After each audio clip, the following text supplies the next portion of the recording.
不良的媒体套政治的帽子，因为他是柯文哲老婆的身份。大陆旅游路也没报道呀，是单纯的儿子带着老妈出去旅游了，不用受限于民进党胁迫跟要挟，即便你是台湾政治人物的配偶，都可以自由的出入两岸。Ladies and gentlemen, welcome the host. 关了6年再开啊！华航10月28号直飞大陆，这城市两岸直航再扩张。三立带头做新闻讲两岸直航，基本上就不太提这事情。它是用 A321neo 桃园重庆航线本来就是华航长期经营，2020被 COVID-19 跟两岸直航限制之后就挂了，到现在一过6年，有4个月。终于恢复了。惠台10项政策里面最重要的就是增加两岸交流，物流两岸是非常非常大的，但物流的极限你没有把人带过来，而且这个人流还是单方面，是台湾人过去，台湾人回来。另外呢，全面陆续恢复当中，包含东方航空恢复了台中、成都，还有山东航空恢复了台中、青岛，春秋航空恢复了高雄、宁波，以及浙江长荣航空恢复了台中、成都、天府航线。这次华航带头复飞，这条航线绝对是有利可图。而且华航是交通部的，民进党政府也在做两岸回温的动作，两岸航线重启啊，民进党难挡两岸回温啊，又有新航线要登场。那目前的配额是211班啊，只有114班啊，不少配额用不到。事实上啊，梁文杰又在说相关说法，因为现在的载客率很高嘛，大家也知道飞上海那票价已经涨得不要不要了，那上海非常非常贵啊，所以你看梁文杰最近又在这边嘴硬嘛，观光署统计，台湾人出国旅行大爆发，飙破1000万人次，去年同期成长17%，因为是整体出国，他就强调去大陆是出国，就是跨境到了大陆去，整体爆发，撇除中国不谈的，台湾人前往日本、韩国、泰国都是爆发性成长，可能跟台币汇率有关啊，股市像一片荣景啊，很多人赚到钱。梁文杰在鬼扯淡，因为你政府对于到大陆去是呈否定态度，而且动不动做图卡恐吓老百姓嘛，讲说被失踪啊，会被消失啊，你讲这个东西你好意思啊？那可悲到极点哦，挡得住两岸的交流吗？完全挡不住。但凡能挡住，就不会是现在这个样子。更重要的是，直航是国台办要求的，他现在说这是打脸，直航有没有增加？华航有没有增加航点？笑死人了吗？你们如果有什么水准、什么程度啊，每天吊郎当就能够挡住真实的交流吗？载客率是居高不下，对啊，而且这是在橘色警示的状况之下，在航班没有大幅增加的情况之下，今年上半年平均载客率83.53%啊，去年同期是68.96%，当然去年不会增加，因为这个是要逐步恢复的啊。那可见从很客观的现实来看，去年大罢免大失败，彻底打破抗中保台滤镜这件事情非常重要。大罢免大失败首次验证了抗中保台的大失败。民进党是没有办法挡住两岸的交流，即便你加了这么多限制，橙色警戒不能组团，成都、台中平均载客率95%啊，青岛、台中第一班97%啊，宁波、高雄87%，不能再高了。上半年两岸空中直航旅客已经达到了313万，完全爆发式成长，随便他啦。那民进党就继续龟缩吧，没有关系，你挡不住两岸的大势的。上半年赴陆人次啊，285万，暴涨24.9%。强劲需求，不管商务旅游皆极度强劲，就多了1/4的流量。而且首来族呢，大陆已经变成台湾的第2大出行目的了。日本393.3万，但是日本的班次非常非常多，而且机票很便宜。大陆机票贵呀，因为怎样抢得要死啊！青年比例超高哦，168.4万，在赴陆总人数1/3，青年是新一波的交流，而且大量的首来族就签证是01的，大幅增长了34.6%，而且是不断上涨。45岁青壮年学子比例达到72%，陆委会现在说，哎呀，出国潮带动，航权还有余裕哦，还会再增加航点航站。陈佩琪去大陆玩，去北京玩，这我们让瑞克来稍微分享一下。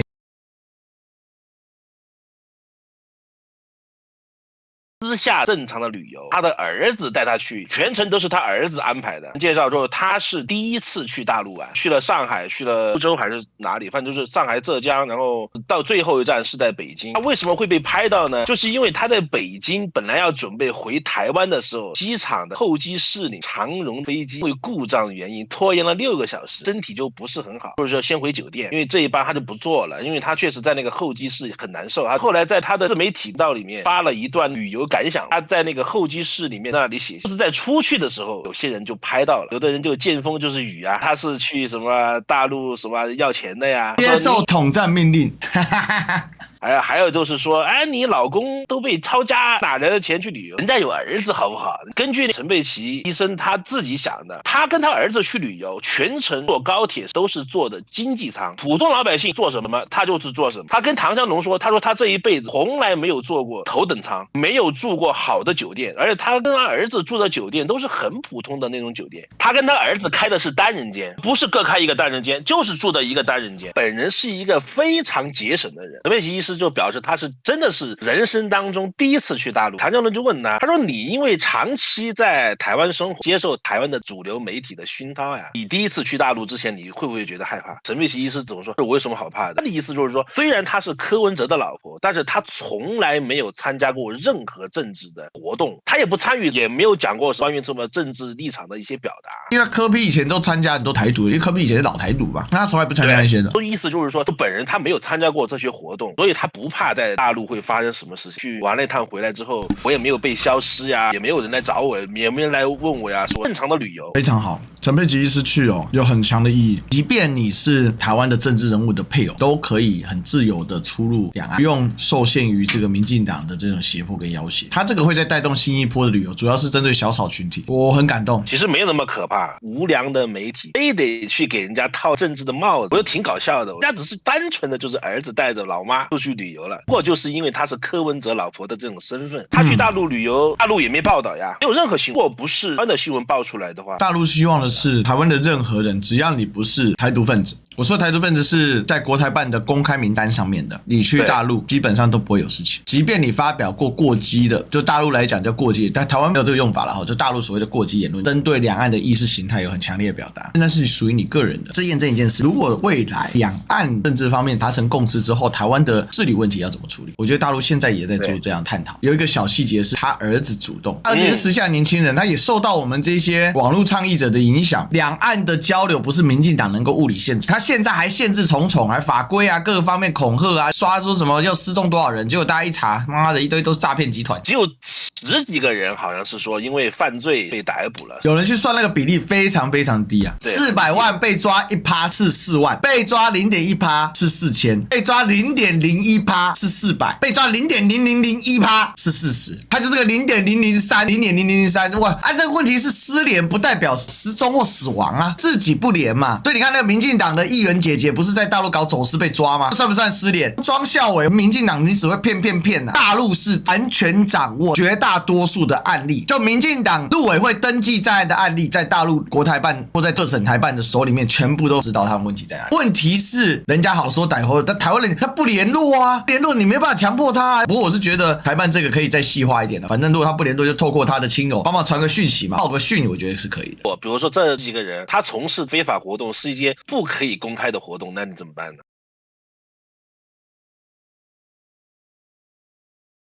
我们已经很努力了，为什么就这样？好像我们就被限缩在那边，然后不由自主的就佛系了，就躺平了。台湾很多不关心政治的人会说，不谈政治，不好自己事就好了。这一点仔细想，问题在于不谈政治的话，政治不会放过我们。那薪水为什么会停滞？我们有产业升级的空间吗？几千亿，啪没了，看不到未来，因为市场就这么大，蛋糕就这么小，我们就在这个小空间里面，外面到底长怎样嘛？看一眼就好嘛，是不是像寸草不生一片荒凉啊？如果没有试过，你怎么会知道这条路走不通？如果没有亲眼看过，就说外面是悬崖，就是会不会太早了？分享几个案例，巴士台上有时候去夜市啊，就是一些朋友摆那个夜市摊车嘛，卖那个羊肉炉的那个小火锅，他们家就很兢兢业业在那边守着那个摊位。刚好有个台干了，问他们要不要去那边创业，联合团队啊，然后自己就大家出一点，开始选店面、跑执照、调口味，磨合当地的餐饮习惯嘛。因为两边吃的可能比我们再稍辣一点，稍咸稍辣一些，把店开起来，他现在做得很好，不是我们没办法适应，是我们一直没办法给自己机会。对我们普通人来说，了解、融合到统一，虽然不是以什么妖魔鬼怪，或者我们会被他们剥夺什么，我想分享3个方面的看法。如果统一，它会是一种确定性，选择更多。比方我们在台湾的朋友月薪可能做个工程师，然后1个月5万多，他到对岸的话，会不会开到7万多台币？我了解的行情。我另外一个朋友是当兵完，他就跑去大陆干物流，然后就跳槽了几次，然后现在爬到总结，蛮厉害的。选择更多了，不用挤在台湾了，也可以更能够规划，你可以花时间去学一个技术。台湾本来就有在做陶器的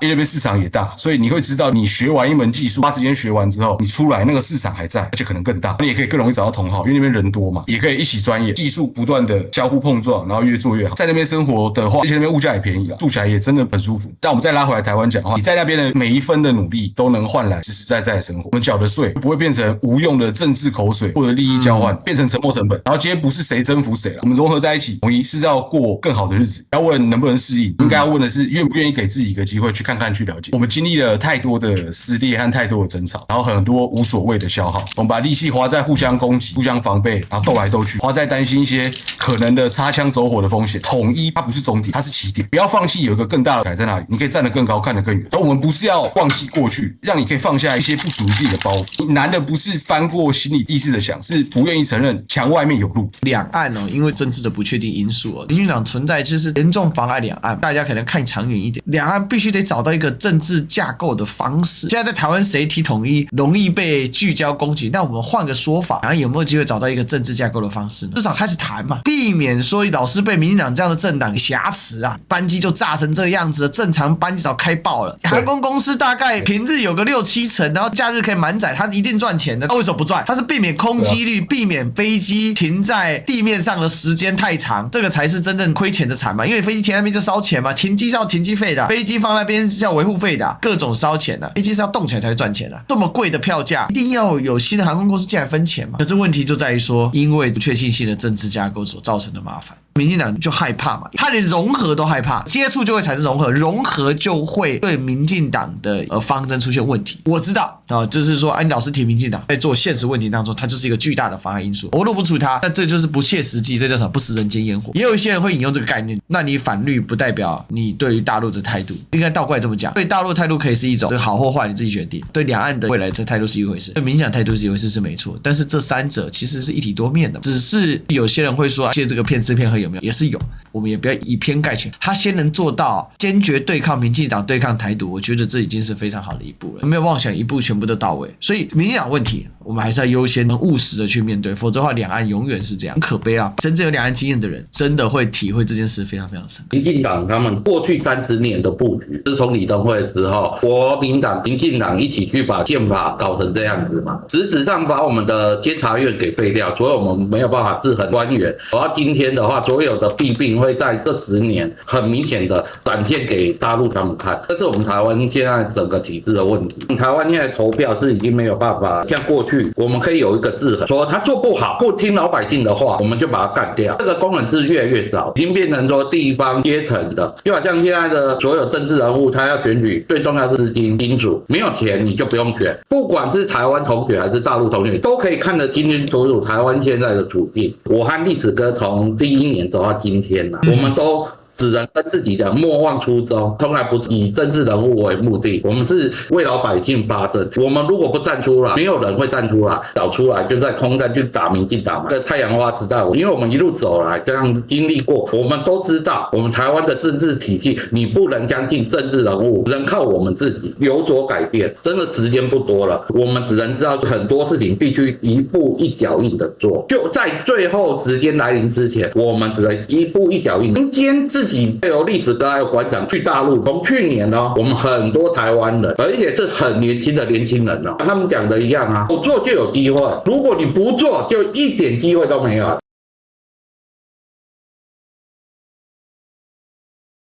我是对这个温差这个话题回应啊。其实一直在讲温差，但是我觉得温差其实不是本质性的问题，至少不是大陆方面特别关注的问题。在台湾很喜欢讲民主，当然我也是留过学的，我也是接受过民主教育的，因为我在日本的东京工业大学上学的时候，特别喜欢讲民众参与啊这些东西。但是就越来越发现，所谓的民主，最终它其实是一个解决怎样公平分配的问题。就对于中国来说，怎么分饼是目前的问题吗？不是的。我们讲的是发展的问题，是中国怎样崛起的问题，怎样创造就业机会的问题，怎样把货卖出去的问题，这是我们首要面临的东西。我们讲和平和太平的差别，西方人讲和平，和平就是不打仗，不打仗很好。对于我们来说，我们追求的是太平，我们未来要过得更好，基础是和平，我们安身立命去发展。我们现在可能处于和平的状态，但是并不是一个太平发展的状态。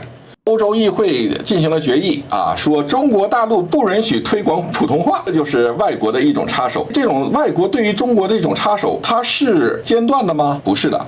包括从特朗普上台以来，甚至之前，我们可以认为是战争的手法在针对大陆。其中有没有台湾的角色？那台湾当然，前2天给阿嬷的情书电影的时候，就兴起了一个舆论啊，这个女主演好像是揭阳来的啊，揭阳发生了就是小孩虐狗事件，所以说我们要抵制这个女主演，抵制这个电影。我就想着为什么呢？后来发现哦，原来是为了在台湾的不让它上映的而兴起的舆论。这种东西是在大陆先发起的。你可以看到台湾在对于大陆整体的舆论战当中做了一个怎样的角色。其实我们当然是可以和平的，但是和平的基础上是你不要对我造成很大的威胁呀，我是有很多的东西要发展的，你现在是给我造成了很多治理上的难题啊。当然是两岸有温差的。为什么说大陆开始郑丽文最近的一些发言，甚至可能连累到历史哥的一些东西，会有一些想法？我们本来是认为只要台湾不这么做，那就可以相安无事了，或者说是有更好的发展。但我们越来越发现，包括正当时的这些文章都说明，最终出现的是一个结构性的问题。我们可以说郑丽文可能代表了某种希望，但是领导人毕竟只是一个人，他需要人去办事，给他办事的人决定了他的行为举止。出现这种情况，要不然你领导人独走，谁给你办事啊？那现在台湾政治结构是什么在支撑这些领导人的行为？他能不能够跳脱？我们看到郑丽文似乎产生了一种倾向，是可以替代民进党去发展对美对日的关系。那么他最终会不会被这条道路绑死？他就无法挣脱了与美与日之间的结构性利益绑定。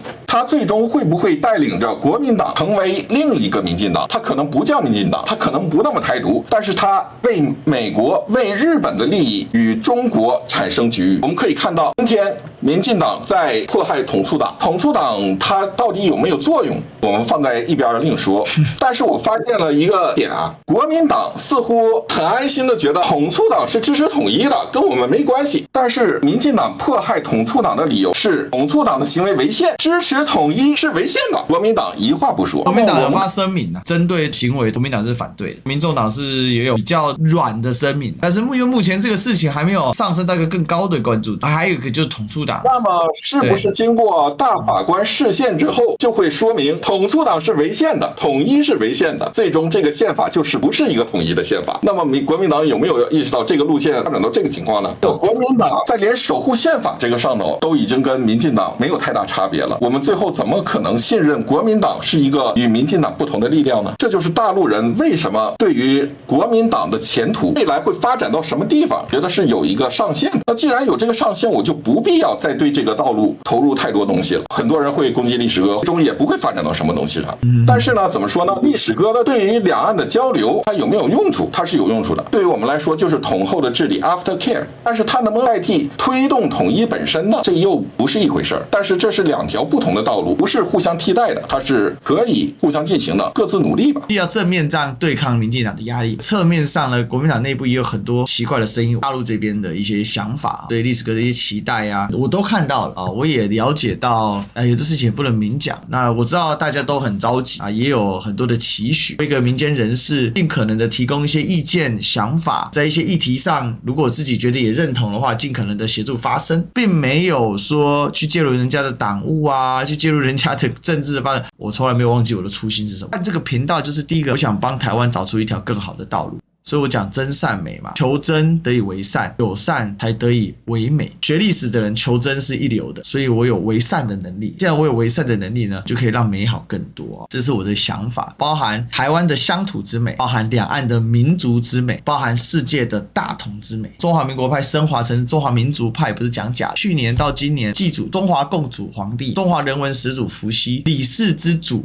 李家龙宫，不管是老子、李耳啊、李渊啊、李世民啊，我们都去了。我希望我透过身体力行来分享我能够做的、能够看的。毕竟我一个人能量有限，今天能够有这样的声势、有这样的动力，透过这些意见收集，我也发现到第一个就是虽然我抱持这些正念，但具体在落实的时候它有很大的困难。台湾的社会场域、社会认知，刚才所提到的信息茧房到意识茧房，还有巨大的不一样。其实这个茧房在台湾本位的角度上不完全正确叫做意识上形成天然的温差，或者是不要说鸿沟，但至少是个壕沟。那这个壕沟呢，就是两岸对于这个理解上对台湾来讲，比如说有人就批判郑丽文为什么捐日本100万，赖清德才捐多少。但是在此时刻，对于郑丽文来讲，那目标当然是把这个选举给选赢。那这时候就会有人批判，脑袋瓜里面只有选举，批判他的人就是这样讲。但是问题，第一线要做事情的人来说，他不得不去面对这些事情。我觉得我们也不需要辩解，国民党这个党它具有现代性，也有具有前现代性，它有130几年的历史，所以它不完全是这样。不过这个党主席看起来是越做越稳。不管怎么样，我们也不是单纯期待国民党什么，但毕竟它是台湾社会一个很主流的力量，能不能够在台湾内部迸发出一些生命力，让台湾这一艘被民进党带着疯狂奔向死亡深渊的地狱火车能够停下来，减缓速度，改变方向，奔向两岸携手共进的康庄大道。